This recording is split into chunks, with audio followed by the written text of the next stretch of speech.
In today's video, I'm going to be showing you how I was able to make over $4,000 in one single trade. In this video, I'm going to be sharing with you a new strategy that I developed, which I have been using to make money consistently in the forex market. So in this strategy, what I use is pure price action alongside with the moving average. And like I told you in my previous videos that I always combine price action with moving average to get what? A sniper entry. I don't only trade moving average, I combine it with price action. The reason I do this is because the moving average is a lagging indicator, because when the market is ranging, it's going to get me so many whipsaw, and this will cause me to lose so much. That is why I always combine it with price action, because price action will help me to know when the market is in a range so as to be able to avoid the whipsaw. But if I decide to focus only on the moving average without price action, I will get so many whipsaw during a ranging market, and this will wipe out my account. And as you all know, nobody knows when the market is ranging, right, until you have gotten some losses before you can be able to confirm. So that is why precaution is very important.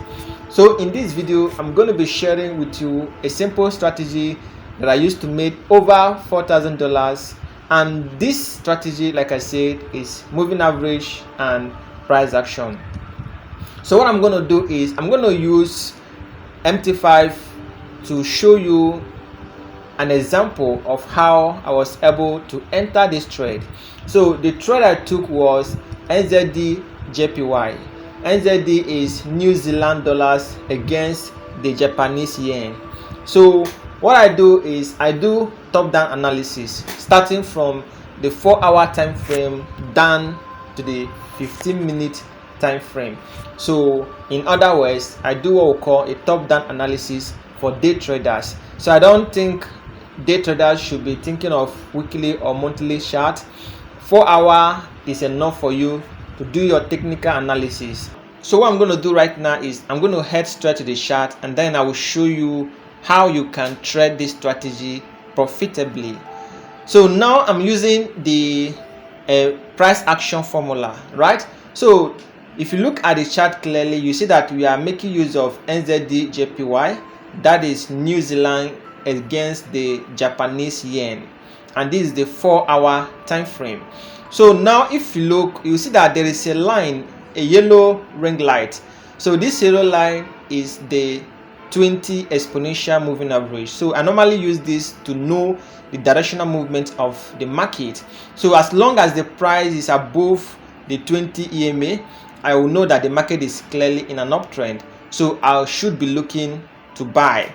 So based on market structure, the market is clearly in an uptrend because the prices are above the 20 EMA, so I am only looking to buy.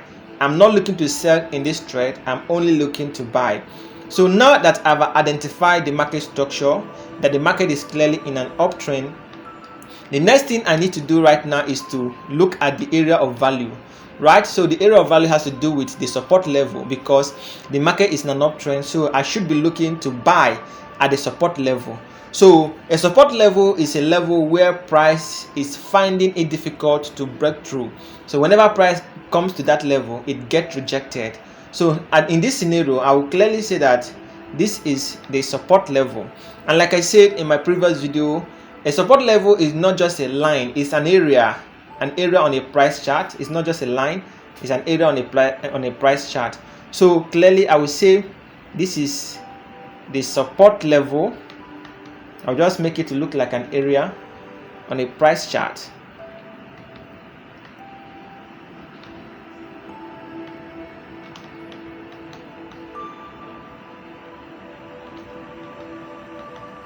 So this is the area I'm talking about. This zone is the support level, right? So you can clearly see it is the support level. So if you watch, you see that each time price comes here, it get rejected, comes here, it get rejected, comes here, it get rejected, comes here, it get rejected. So I have already confirmed that this is a strong area of support, a strong area of value, and I should be looking to take a buy trade at this area. So what I will do is, since I've already mapped out the area, what I will do is to wait for price to come to this area. Bear in mind that this is 4-hour time frame, and it's going to take time for price to come to this area, right? So I mapped this on Wednesday, so I was waiting for price to come back because the price was somewhere here. This is where the price was when I mapped at this level. The price was here when I mapped this level. So I was exercising patience for the price to come back to this level, right? And have it at the back of your mind that this 20 EMA is also an area of value, right? You can clearly see that it is holding onto the price. It was holding it here, here, and here. So I still have the mindset that the 20 EMA is also going to hold onto the price. So this 20 EMA is also an area of value alongside with this horizontal line. So now, as I was waiting, the price now makes what? A pullback to the area of value. So when the price now got to the area of value, I don't rush to take a buy trade because this is a 4-hour time frame. I don't rush to take a buy trade because I always want to see rejections at that level before I can confirm that price can break through it. And how do you confirm a rejection? By going to the lower time frame. So once the price comes to this area of value, you can see that the price has touched the 20 EMA, right? So I'll simply go to the lower time frame, which is the 15-minute time frame. So now I'll go to the 15-minute time frame. This is clearly the 15-minute time frame. Let me zoom out the chart. Okay, you can clearly see this is the 15-minute time frame.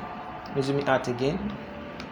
Okay, so you can clearly see this is the 15-minute time frame. You can see the level that I'm talking about. You can see the level that I just drawn. You can see the two level.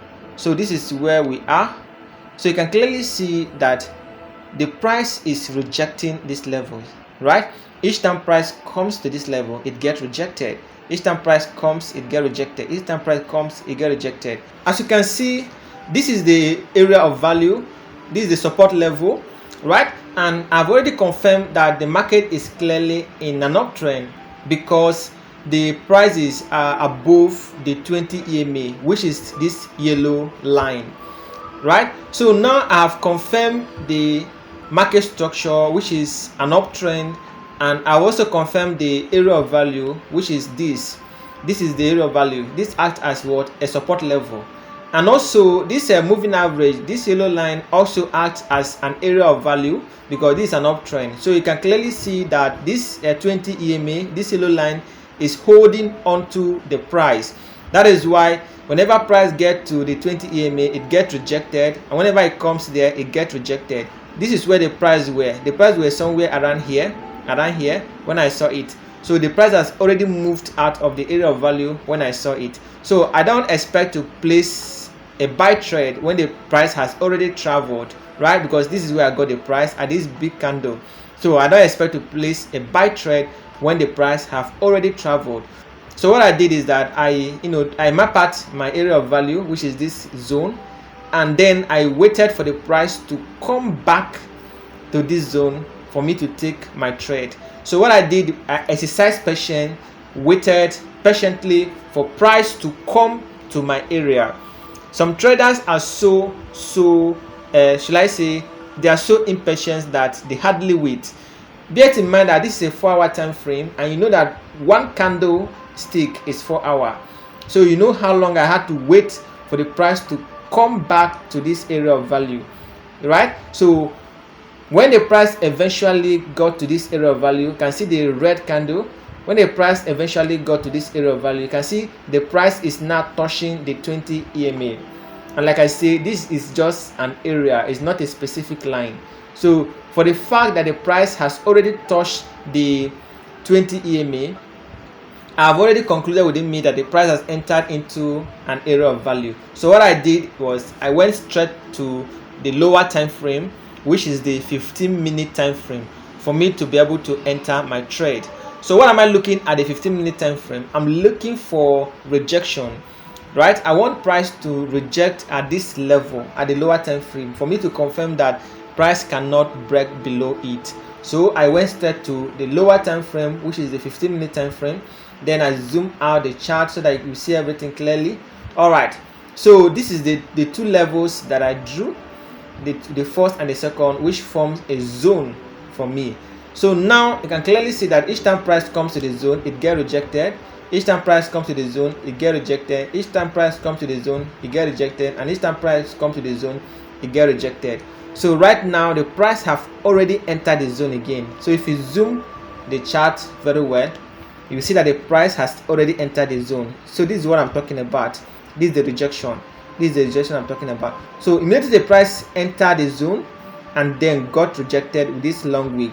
And for the fact that I wanted a tighter stop loss, I had to place 10 pips stop loss. So my stop loss was somewhere below this line. So just 10 pips. So my stop loss was somewhere below this line. So just 10 pips somewhere below this line. Right? That was my stop loss, somewhere below this line. And then my take profit was 30 pips. That is 1 to 3 risk reward. So my take profit was somewhere around here. That is the previous high, because this was the previous high, right? This was the previous high. So my take profit was somewhere here. So I placed my take profit at the previous high because I know this is where the price is likely to reverse. So clearly speaking, this was my take profit. This was my take profit. Then this was my entry. And then 10 pips was just my stop loss. So my stop loss was somewhere here. So this was my stop loss, just 10 pips.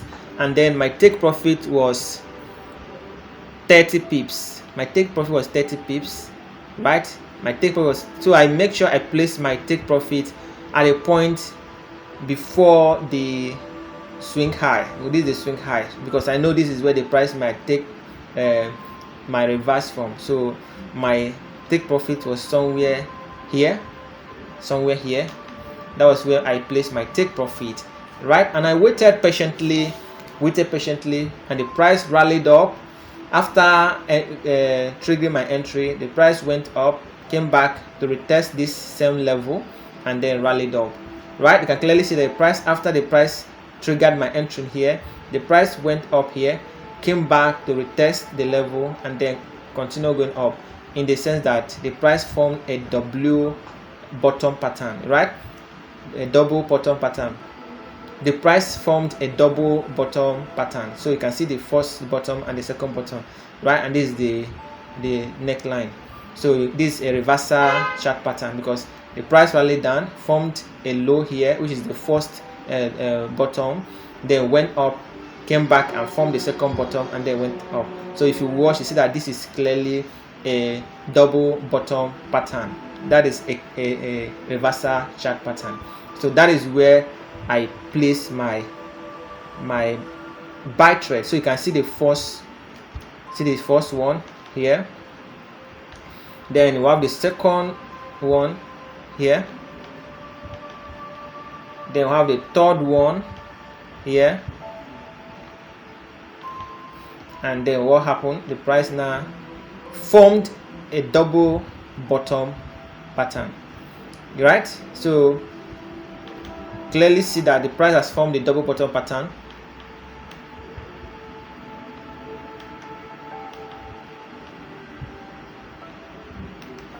So this is clearly a reversal chart pattern. If you watch, if you can be able to understand chart pattern, this is clearly a reversal chart pattern. This is a double bottom pattern, right? And this is the neckline. But this is where I took my buy trade, and this is my stop loss, and I target my take profit before the previous swing high.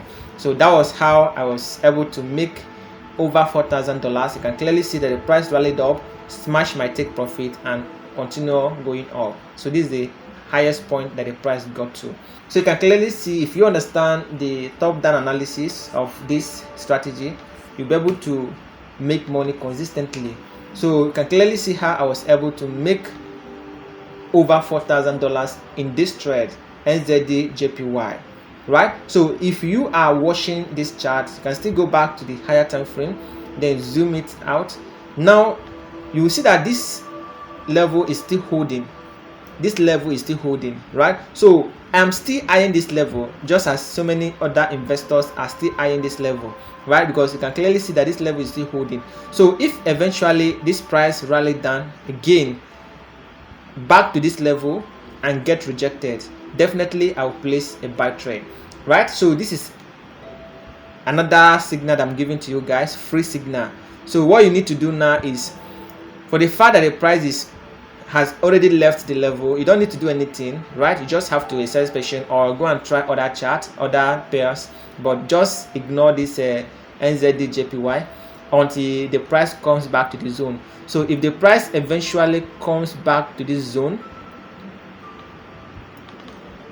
and then get rejected, something like this,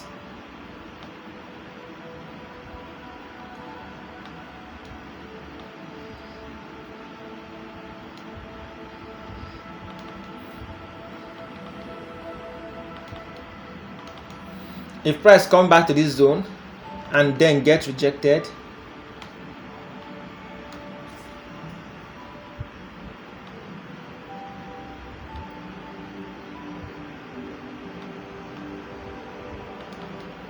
if price come back to this zone and then get rejected, this is the right time to place a buy trade, because clearly this is an area of value.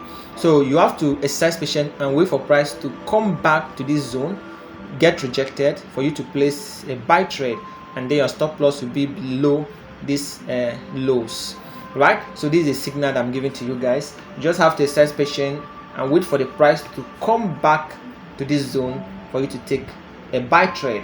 Some traders might even place a pending buy order somewhere in this zone, so that in case if the price comes back and then trigger their pending order, they can be able to enter the trade automatically. But I'm not encouraging pending order, because for the fact that the price have tested this level so many times, no one knows whether if the price will respect this level again, because the price might come back to this level and instead of respecting this level, the price will break below this level. That is why I don't encourage pending order. So it's advisable you exercise patience and wait for price to come to this zone, get rejected, for you to place a buy trade. So this is how I was able to make over $4,000 in a single trade. So honestly speaking, this is one of my best trading strategy, which I'm unveiling to you guys. Try as much as possible to backtest this strategy on your demo account, right? Have it at the back of your mind that money management still remains the best, right? So in this strategy, I used 1% of my capital, right? I use 1% of my capital, and that is what I always advise you guys. Make sure you use at least 1% of your trading capital. Know fully well that the forex market is unpredictable, it is uncertain, anything can happen. The price might decide not to respect your level, and there is nothing you can do about it. So that is why money management still plays an important role in forex trading. So that is all I have for you guys. Make sure you backtest this strategy and give me your thoughts in the comment section. Thank you so much for taking out your time to watch my videos. I will see you again in my next update. Enjoy the rest of your day. Peace out.